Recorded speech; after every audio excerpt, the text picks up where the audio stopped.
Hello, I'm Tarn Adams, co-creator of Dwarf Fortress, here with an update as winter 2025 approaches. Last month, we released the Siege update for Dwarf Fortress, and I've been having fun watching fortresses get destroyed, and also defend against invaders with the improved siege engines. We did half of our possible feature candidates for that release, and that's cool because we were always planning to do multiple releases concerning sieges before moving onward.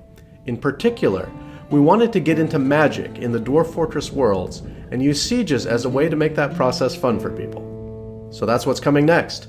Hello everybody and welcome back to another one of those videos where I talk about updates on Dwarf Fortress coming from Toady1 and Kit Fox. We got a few things for this one, so it's going to be split up into two parts. The first half is going to talk about the last patch of the year, which is another addition to the Siege update. The second half of the video is going to cover the roadmap that was also released alongside of the patch, which talks about the features that are planned for the new year. So with all of that being said, let's dive in. First off, Tarn writes, here's another patch for the Siege update. Dwarves will now have happy thoughts to bolster them after sieges, while invader movement has been made a bit more dynamic. There are lots of new animal portraits and hundreds of them, and the Lua has been brought in line with our full set of procedural creature graphics. So Forgotten Beasts and New Worlds should look extra fancy now. The first thing we see when we look at the patch notes is that they added a positive thought for everybody in the fortress when a siege is defeated. This thought is triumph, and not only accounts for your dwarves and every citizen of the fortress, but also your livestock, so your bunnies are going to get a happy thought when you defeat a siege.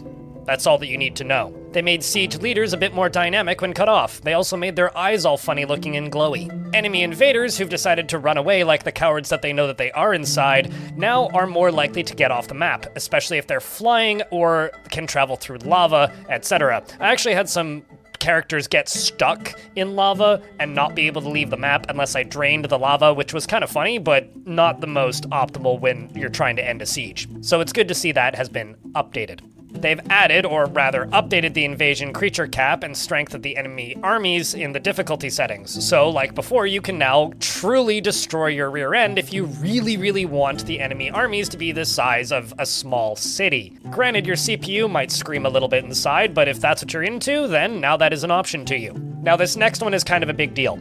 Pickaxes and the materials that they're made out of, and walls and the materials that they're made out of now impact digging speed. In the past, this speed was governed by the skill of the miner, and that was it. Now it is the combination of the material of the pickaxe as well as the material of the wall, which is kind of exciting, but also kind of terrifying. If you start off somewhere with a lot of really hard rock and just have copper picks, it might take a very long time to dig your fort out, but more testing must be done. Another much needed change is hunters only reserve 25 bolts at Embark now. So, you won't run out of all of your ammunition and not be able to find it due to your hunters hoarding all 2,575 of your bolts, which is lovely. This next one is something massive that I've been begging for since the game launched on Steam, which is default archer uniforms at Embark specifies weapon if civilization only has one type, meaning if you're playing as dwarves and you only have access to crossbows, like all dwarves, then they will only equip crossbows instead of you having to manually set it so that they use crossbows instead of crossbows or bows. Essentially, it now works as it should. On top of that, they've now made it so that default archer uniforms can use both leather and metal armor. Moving on into graphical updates, they've added hundreds of new creature portraits, and they've added new full-body graphics for natural creatures, meaning your sheep might look a little more sheepy. They've added some new graphical layers to Forgotten Beasts and Demons and Titans, as well as some missing graphical layers and tweaks to Forgotten Beasts, Demons, Titans, and Experiments. Now, I would like to add an asterisk here and say, this last one might require a new world to actually see all of the new graphics, but I need to see some more reports on that, because I was doing a little bit of testing, and I was seeing things like demonic leaders having glowy eyes, so I'm not entirely sure. I don't have enough data to test right now. Moving on to some general patch notes and general updates, they fixed a crash caused by the kitchen input with no entries. They fixed a crash related to post-world gen population growth. They stopped items thrown at visitors by tantruming dwarves from causing an escalation to lethal combat. They've also stopped drunken and tantruming brawlers from attacking small and vulnerable body parts like the throat. And on top of that, throwing and pinching are no longer considered brawling level moves. So all of this means you can have tavern brawls in your fortress now and likely nobody will die, and it is less likely that they will escalate into entire fortress-wide riots. Hopefully. Unless something goes very seriously wrong. They've added a chance for falling creatures and objects to bounce at each level of stairs or heavy branches rather than falling all the way down. Fall damage will be less lethal, theoretically now. They've added economic difficulty settings for Fortress dig speed, currently at the same on normal and hard. Meaning if you would like the old speed of digging that was changed at the top of the patch notes, you can now do that. The material density of trees, as well as the material of your axes, now impacts the speed that you can cut down trees. They've stopped certain children and animals from being born with negative sizes or random ages. They've displayed correct ages in years on sheets, respecting birthdays, so people's ages don't age up on the first of the year now. They've displayed proper experimented upon historical figure names in the experiment description. They've stopped Fortress vampires from attempting to disguise their kills with unique zero kill text on their list, essentially making vampires properly to hide the fact that they've murdered a bunch of people. They handled a few more issues with hospital patients and caretakers from being frozen. They fixed grazer status only being displayed for grazers with long names, which I kind of noticed and couldn't figure out why. That's a funny little side note. They brought mead value in line with other drinks, meaning mead is no longer valued at 1, which was a bug that's been in the game for too long. Good to see that fixed finally. Properly respected complete ocean edge minimum settings of 1 and 2 during world generation, and they've added mitigation for underground features save corruption, and last but not least, they've fixed some sort issues with Lua for RNG stability.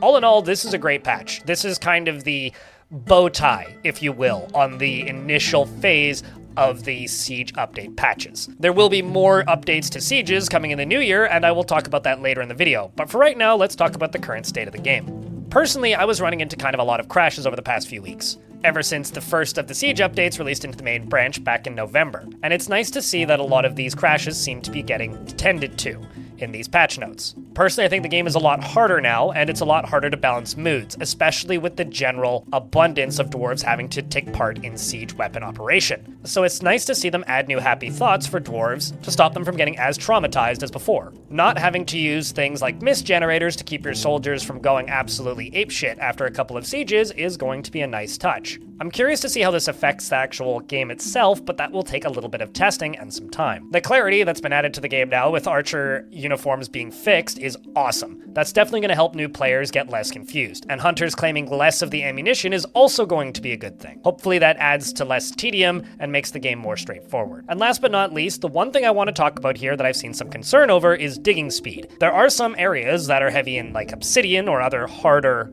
materials that might be difficult in the early game. So if you've messed around with this patch yet and encountered problems digging through certain materials, I'd love to know. How fast can a copper pickaxe dig through one of the denser ores, just as an example? All in all, I think the game's in a really good place right now, which makes me very happy after this year of updates. But it also makes me curious about what's coming next. But first, I think Tarn has a few things he would like to say about it. Our original roadmap included demon-trained sorcerers and temple-based defenses for the fortress, and those are now coming. We'd also like to get at the fundamental properties of magic in the procedurally based universes. And to this end, we are adding the ability to invite resident wizards to your fortress. They'll help you defend against sorcerous attackers while you help them with their magical studies by assigning dwarves as research assistants. What could possibly go wrong? We're also adding explosions in this update. The other focus of the coming update is diplomacy and the outside world. We'll start by cleaning up siege negotiations and petitions, and then allow you to send messengers to other sites for negotiations. This will include using your squads to muster armies in the hillocks to scout out, engage, delay, and even turn back invading armies before they arrive. Other siege improvements related to megabeasts, kobolds, underground invaders, and cage traps continue to be on the table as we work on these improvements. And the roadmap goals of adventure mode site building and crafting, cross-mode play, villains, and fortress embark scenarios are also on our path forward. But first, magic and diplomacy. Okay, so there's a lot to unpack there. First off, I would just like to note that this doesn't include smaller patches such as bug fixing, crash fixes, and periodic updates of that sort. These are kind of the large goals for the next year, maybe longer.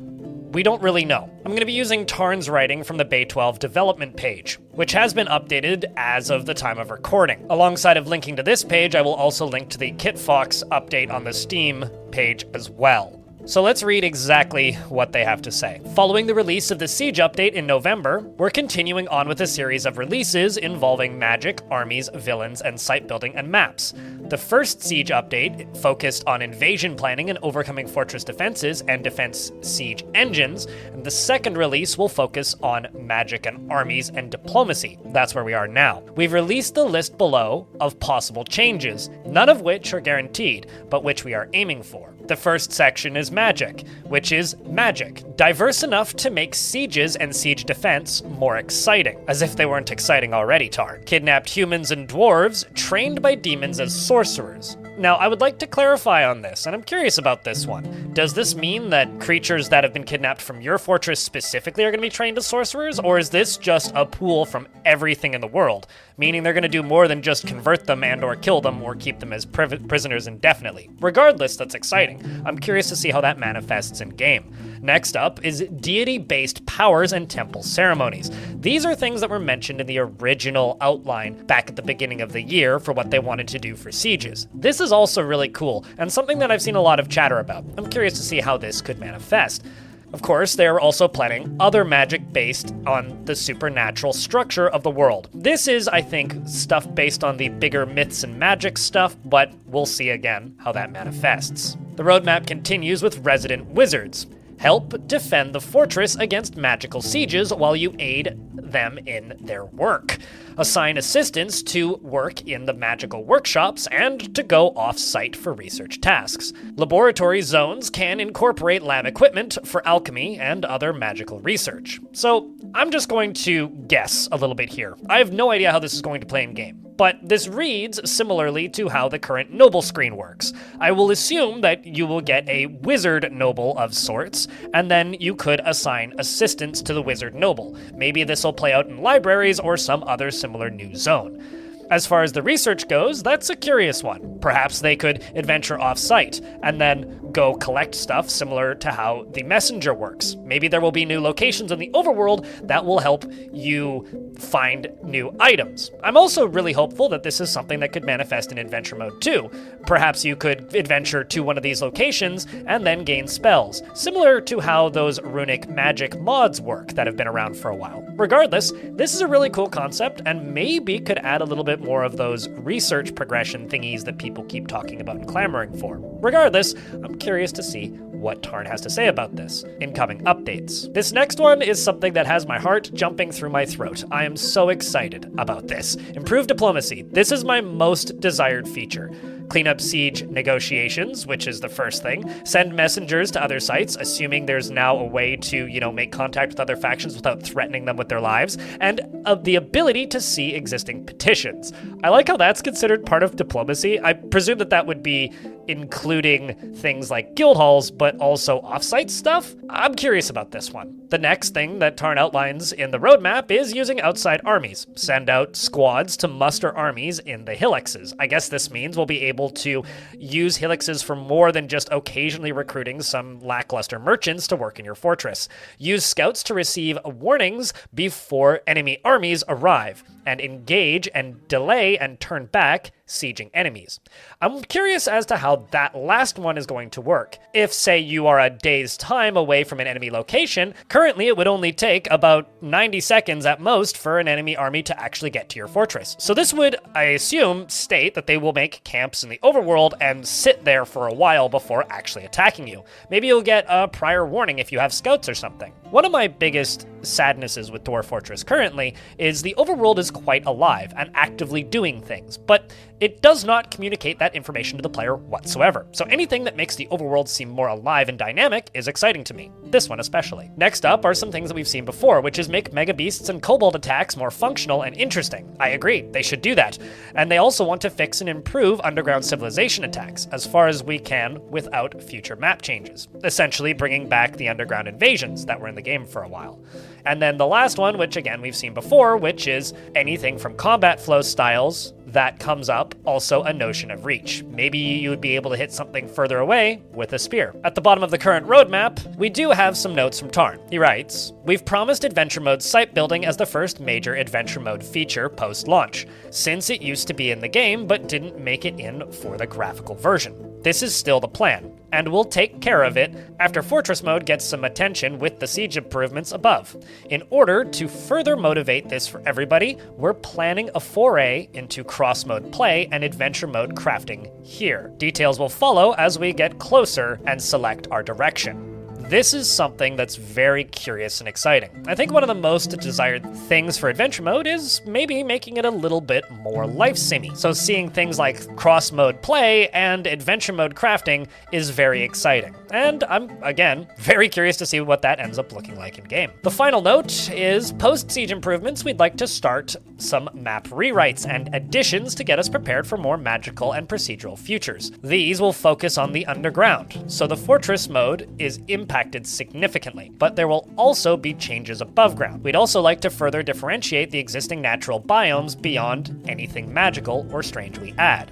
Prior to the Steam launch over the past years, we were working on villains, and left quite a bit of work on the table after the siege improvements are done, and we've made some additional progress. We'll make another post and see how these additions will be incorporated. And of course, we'd like to start bringing more and more myths and magic and world changes into the game, probably through avenues of covens and religion, but we'll see how that develops, as with all of the above progresses, since it will be important to be flexible. Now, KitFox has a note at the bottom of their post on Steam, which I will read here as I think it's kind of important.